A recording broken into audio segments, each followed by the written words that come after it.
yaitu yang kemarin sudah kita bahas adalah menyantuni anak yatim, kemudian bersabar, mendidik dan memelihara dengan penuh kasih dan ikhlas kedua atau dua anak putri kita atau lebih. Kemudian yang sudah kita bahas juga adalah memperbanyak sholat sunnah. Itu adalah amalan yang bisa mendekatkan diri kita nanti bersama Rasulullah SAW di dalam surga. Dan yang keempat adalah bersolawat, memperbanyak solawat. Dan yang kelima yaitu mencintai Rasulullah SAW. Dan di kesempatan hari ini kita lanjutkan mencintai Rasul. Kenapa kita harus mencintai Rasul SAW? Karena memang kata para ulama, hubbun nabi iman. Cinta kepada Rasul adalah keimanan. Seandainya kita ibadah sebanyak apapun, tapi kalau dengan Rasulnya biasa-biasa saja, maka belum sempurna imannya.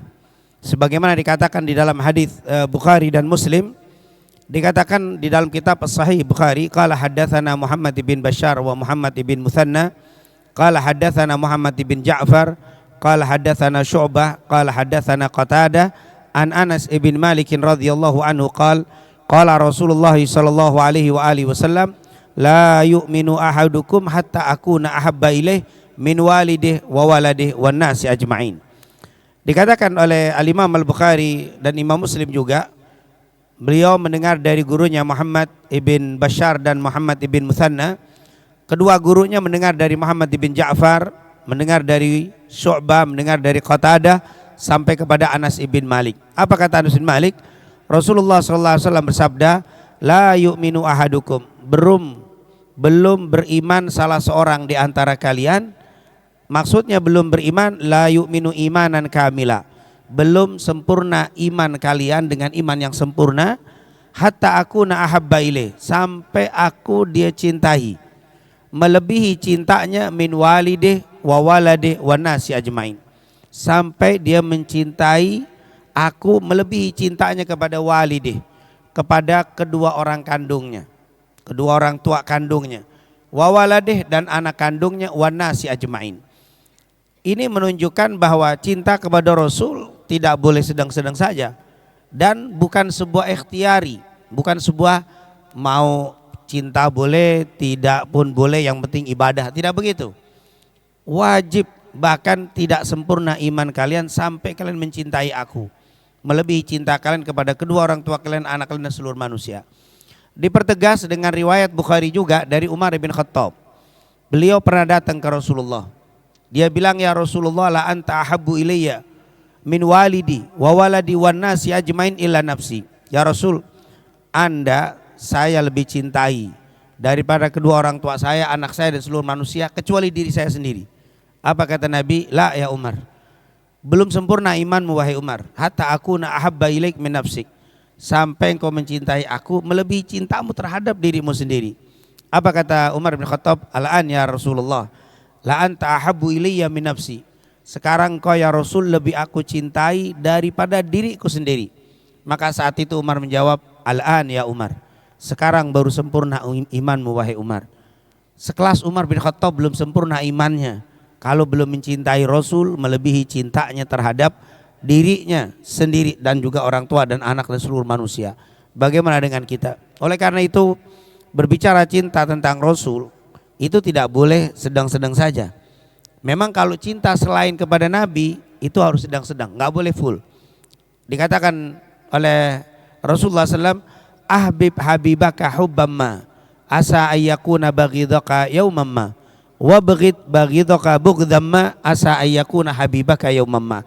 Cintai kekasihmu itu sedang-sedang saja, karena boleh jadi orang yang kau cintai itu berbalik menjadi musuhmu. Tapi begitu juga musuhmu musuhi dengan sedang-sedang saja. Boleh jadi musuhmu itu sekali waktu menjadi kekasihmu. Tapi untuk Nabi tidak boleh sedang-sedang, harus full. Dan ini adalah cinta ternyata sebuah rizki dari Allah. Cinta ini adalah rizki. Berpegang dengan hadis Bukhari Muslim, dari Sahih Bukhari dikatakan, qala haddatsana Ubaid ibn Muslim, qala haddatsana Abu Usamah, qala haddatsana Hisham ibn Urwah an Aisyah radhiyallahu anha. Kata Imam Al-Bukhari, saya mendengar dari guru saya yang bernama Ubaid ibn Muslim, beliau mendengar dari gurunya yang bernama Abu Usama. Abu Usama mendengar dari Hisham bin Urwah.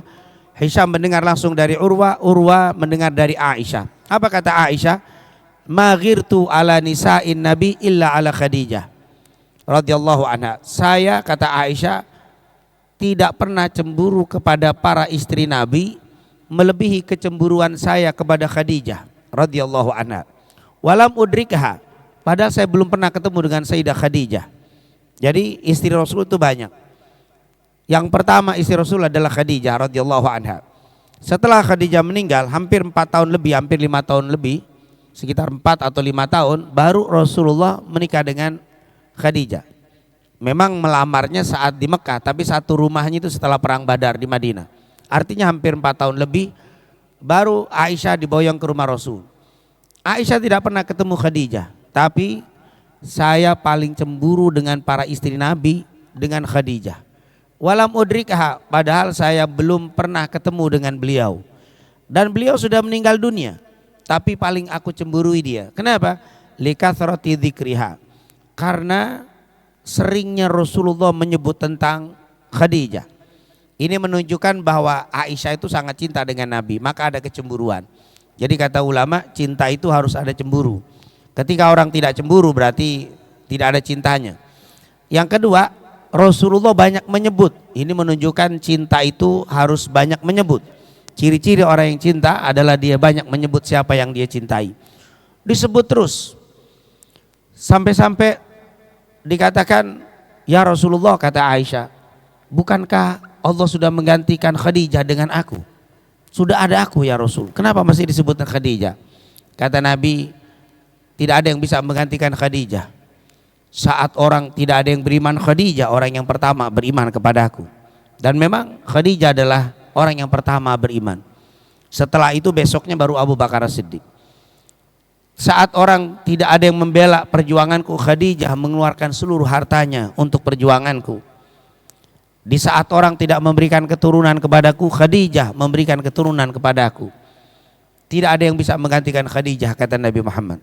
Dan benar apa kata pujangga Arab, nakil fuadaka ma syi'ta minal hawa mal hubbu illa lil habibil awwali. Pindahkan cintamu kepada siapapun yang kau mau, tapi cinta itu akan kembali kepada orang yang pertama engkau cintai. Khadijah adalah istri pertama Rasulullah SAW, cinta pertama Nabi Muhammad SAW. Maka tidak ada yang bisa menggantikan Khadijah. Akhirnya sekali waktu disebutkan dalam hadis ini, karena Nabi sallallahu alaihi wasallam idza dzabaha syatan, Rasul waktu itu menyembelih seekor kambing. Kemudian dipisahkan dagingnya, lalu mengatakan arsilu ila asdiqai Khadijah. Kirim ini ke temannya Khadijah. Kirim ini ke kerabatnya Khadijah. Kirim ini ke saudaranya Khadijah. Aisyah marah sambil mengatakan Khadijah, Khadijah, Khadijah. Artinya Khadijah lagi, Khadijah lagi, Khadijah lagi. Rasulullah tersenyum sambil mengatakan laqad ruziktu hubbaha. Laqad ruziktu hubbaha. Sahih Bukhari Muslim. Apa kata Rasulullah? Laqad ruziktu hubbaha. Wahai Aisyah, aku telah dikasih rizki berupa cinta kepadanya. Jadi aku tidak bisa hilangkan ini rizki dari Allah Subhanahu wa ta'ala. Ini menunjukkan cinta itu adalah rizki. Jadi ketika kita bisa mendapatkan rizki, cinta kepada Rasul adalah sebuah karunia yang sangat besar. Tapi yang namanya rizki bisa dicari, namanya rizki bisa diusahakan. Setelah itu baru kita berdoa kepada Allah. Kalau kita minta rizki hanya doa-doa tanpa ikhtiar, rasa-rasanya rizki tidak nongol. Maka selain kita minta supaya diberikan mahabbah, cinta kepada Nabi, tapi juga kita harus ada ikhtiar. Apa itu ikhtiarnya? Al-Imam Ibnu Qayyim menyebutkan di dalam amalan-amalan yang bisa menumbuhkan cinta, amalan-amalan yang bisa mendatangkan rizki mahabbah kepada Nabi Muhammad. Al-Imam Ibnu Qayyim meninggal 741 Hijriah ini, beliau adalah murid terngetop atau ternama yang paling ngetop dari murid Ibnu Taimiyah. Ibnu Taimiyah 721, beliau 741 meninggalnya. Di antara kiat yang disampaikan oleh Imam Ibnu Qayyim untuk menumbuhkan rasa cinta kepada Rasulullah SAW ada beberapa. Di antaranya secara singkat, yang pertama tarkul ma'asi, tinggalkan maksiat-maksiat. Artinya tarkul ma'asi, usahakan kita jauhi berbagai macam hal yang dilarang oleh Allah. Tentunya maksiat itu ada dua, melanggar aturan Allah, tidak mengerjakan kewajiban yang diwajibkan kepada kita, maka jagalah ibadah. Yang kedua, tinggalkan semua larangan Allah, itu akan menumbuhkan cinta. Bohong kata Imam Ibnu Qayyim kalau ada orang maksiat terus tapi mengatakan cinta sama Rasul sallallahu alaihi wasallam. Tidak mungkin. Cinta itu akan diberikan kepada seseorang untuk cinta kepada Rasul kalau dia meninggalkan maksiat. Kalau seandainya kita terpeleset melakukan dosa, segera beristighfar. Insya Allah ketika kita menjaga dari kemaksiatan akan datang rizki berupa cinta kepada Nabi Muhammad SAW. Sesuai dengan apa yang dikatakan oleh Al-Imam Asy-Syafi'i yang meninggal tahun 204 Hijriah ini, beliau pernah mengatakan, syakautu ila waqi su'a hifdzi fa arsyadani ila tarkil ma'asi fa innal ilma nurun wa nurullah la yuhda lil 'asi. Kata Imam Syafi'i, dulu saya pernah mengadu tentang hafalan saya yang kurang bagus kepada guru saya yang bernama Waqi. Lalu Waqi memberikan isyarat kepada saya, memberikan pelajaran, memberikan nasihat untuk saya meninggalkan maksiat. Kenapa? Karena ilmu ini, syariat yang dibawa Nabi ini adalah cahaya, lain dengan ilmu selain Islam. Kalau belajar Islam supaya cepat kuat hafalannya, hendaklah meninggalkan maksiat. Kenapa? Karena ilmu agama, syariat Allah ini yang dibawa Nabi adalah cahaya, dan cahaya itu tidak akan masuk ke tempat yang penuh maksiat. Seperti kita bisa baca surat Al-A'raf ayat 157, falladzina amanu bihi wa azzaru wa nasaru wa taba'u nural ladzi unzila ma'ah ulaika humul muflihun.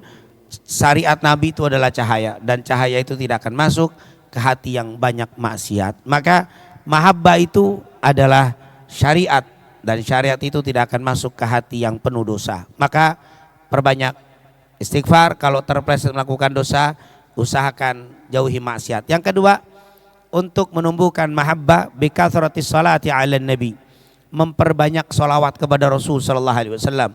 Dikatakan man ahabba syai'an aktsara min dzikri, orang yang mencintai sesuatu dia akan banyak menyebutnya. Ketika kita banyak menyebut atau mendengar berita, lama-lama akhir timbul cinta.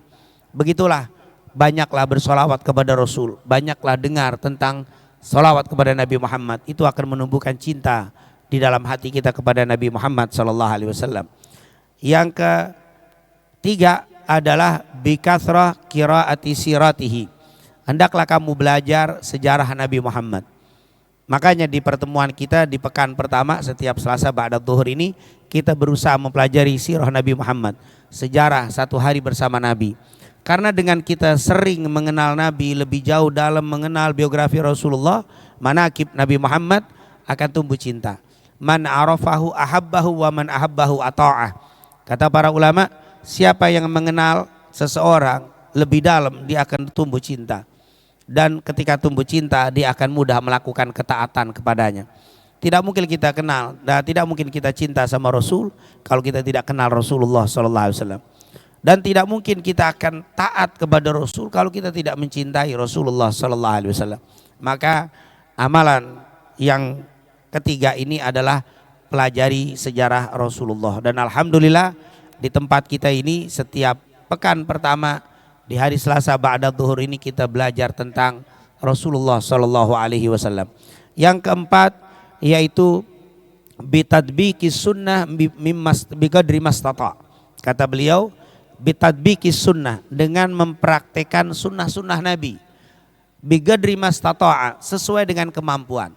Sunnah Nabi itu banyak, dan kerjakan semampu kita dari sunnah-sunnah Rasulullah SAW. Memang sunnah itu kalau dilakukan dapat pahala, ditinggalkan tidak berdosa.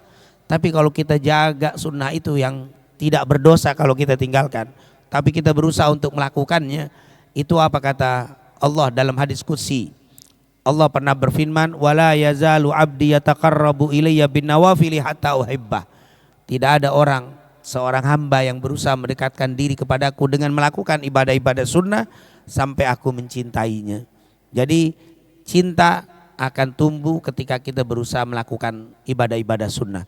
Qobliyah, ba'diyah zuhur, kemudian qobliyah asar boleh walaupun tidak muakkadah, ba'diyah maghrib, sholat sunnah, tahajud, witir, duha, walaupun 2 rakaat sedikit, tapi usahakan makan, minum, jangan pernah menggunakan tangan kiri karena Rasulullah seumur hidupnya belum pernah. Bahkan kalau ada orang yang makan dengan tangan tangan kiri atau minum dengan kiri, Rasulullah mengatakan la ta'kul wa la tashrab bisimalik fa inna syaitana ya'kul wa yashrabu bisimali.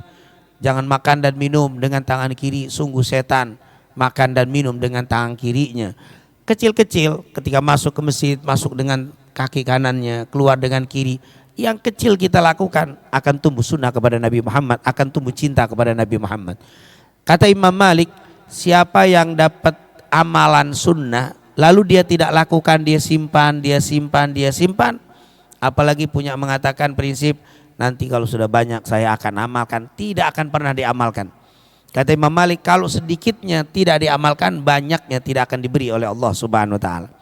Ini adalah amalan yang keempat. Dan yang terakhir, yang kelima, untuk menumbuhkan mahabbah, apa kata Imam Ibnu Qayyim, mujalasah au musahabah muhibbihi sallallahu alaihi wasallam. Seringlah duduk-duduk dan bersahabat dengan para pencinta Nabi Muhammad. Di mana ada majelis yang mengajarkan untuk cinta kepada Rasul, seringlah hadir di tempat itu. Musahabah, carilah sahabat-sahabat, teman-teman, pendamping, orang-orang yang di sekitar kita, orang-orang yang mencintai Rasulullah. Kalau kita bergaul dengan mereka, akan tumbuh cinta dengan Rasul sallallahu alaihi wasallam. Karena al-musahabah, persahabatan itu seperti sihir, kata para ulama. Orang persahabatan itu lebih cepat nularnya daripada penyakit yang menular. Bahkan di dalam riwayat Abu Dawud, al-mar'u ala dini khalili, agama seseorang itu sesuai dengan sahabatnya. Ketika kita punya sahabat rajin sholat, akan terbawa kita rajin sholatnya. Ketika kita punya sahabat rajin ibadah, akan terbawa ibadah kita. Tapi kalau kita punya sahabat yang kurang ibadah, dikhawatirkan akan lemah ibadah kita. Carilah sahabat-sahabat yang mencintai Rasul, insya Allah akan tumbuh cinta kepada Rasul. Kalau sudah tumbuh cinta kepada Rasul, insya Allah almar'u ma'aman ahab, seseorang kata Nabi akan dikumpulkan dengan siapa yang dia cintai. Semoga orang-orang yang ada di sekitar kita, baik di dalam rumah tangga kita, di lingkungan masyarakat kita, dan juga di kantor kita, adalah orang-orang yang mencintai Rasulullah sallallahu alaihi wasallam, sehingga kita semuanya akan semakin tumbuh subur kecintaan kita kepada Nabi Muhammad sallallahu alaihi wasallam, sehingga selama hidup kita subur dalam hati kita cinta sama Rasulullah, meninggal dalam keadaan membawa cinta kepada Nabi Muhammad, nanti di yaumil qiyamah dibangkitkan dalam golongan para pencinta Nabi Muhammad, dan akhirnya masuk ke dalam surga bersama Nabi Muhammad sallallahu alaihi wa alihi wasallam. Amin. Amin ya rabbal alamin. Rabbana taqabbal minna innaka antas samiul alim wa tub alaina innaka antat tawwabur rahim. Allahumma inna nas'aluka ilman nafi'an wa rizqan tayyiban wa amalan salihan. Allahumma inna na'udzubika min ilmin la yanfa' wa min qalbin la yakhsha wa min nafsin la tashba' wa min du'ain la yusma' birahmatika ya arhamar rahimin. Rabbana atina fid dunya hasanah wa fil akhirati hasanah wa qina adzabannar. Wa sallallahu ala sayidina Muhammadin wa ala alihi wa sahbihi wasallam. Walhamdulillahi rabbil alamin. Subhanakallahumma wa bihamdika asyhadu an la ilaha illa anta astaghfiruka wa atubu ilaik. Lebih kurangnya saya mohon maaf. Assalamualaikum warahmatullahi wabarakatuh.